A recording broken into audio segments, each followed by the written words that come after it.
আপনারা আমাকে প্রশ্ন করেছেন যে সমীকরণের স্থানাঙ্ক কিভাবে বের করতে হয়।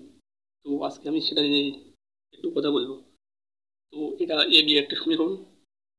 তো এই যে সমীকরণ, এই সমীকরণের স্থানাঙ্ক কিভাবে বের করতে হয় আমি আজকে সেটা তোমাদেরকে আমি শেখাবো।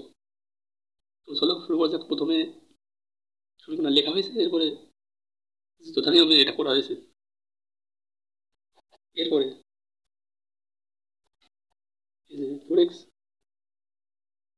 বাই 12 প্লাস 3 বাই 12 বাই 12 এটা করা হয়েছে। কোন একটা সমীকরণ আছে যেটা দিয়ে বের করা যায়। সমীকরণটা হচ্ছে অনেকটা এরকম যে X by A plus Y by B to এইটা। এই যে সমীকরণ, এই সমীকরণের মানটা অ্যাকচুয়ালি এটা এটা এবং B by zero. X X অক্ষে ওয়াই জিরো, ওয়াই অক্ষে এক্স জিরো, ওয়াই অক্ষে এক্স জিরো, ওয়াই অক্ষে এক্স কিন্তু জিরো। তো সেই সমীকরণ নিয়ে কিন্তু এখানে বোঝানো হয়েছে।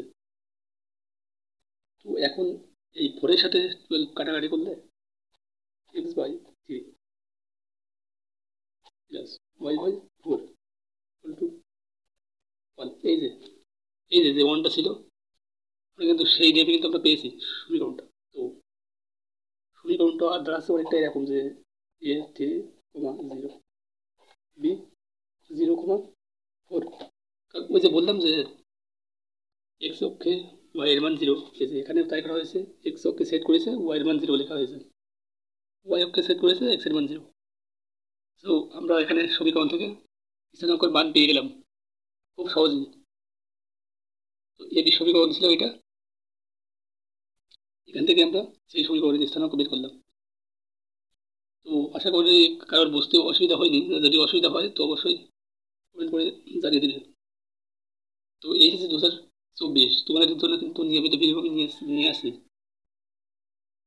তো সমীকরণ থেকে কিভাবে স্থানাঙ্ক বের করতে হয় আমি কিন্তু সেটা আজকে তোমাদেরকে শেখালাম। তো নতুন নতুন টপিক্স নিয়ে আবার কথা বলবো। আজকে এখানে বিদায় নিচ্ছি।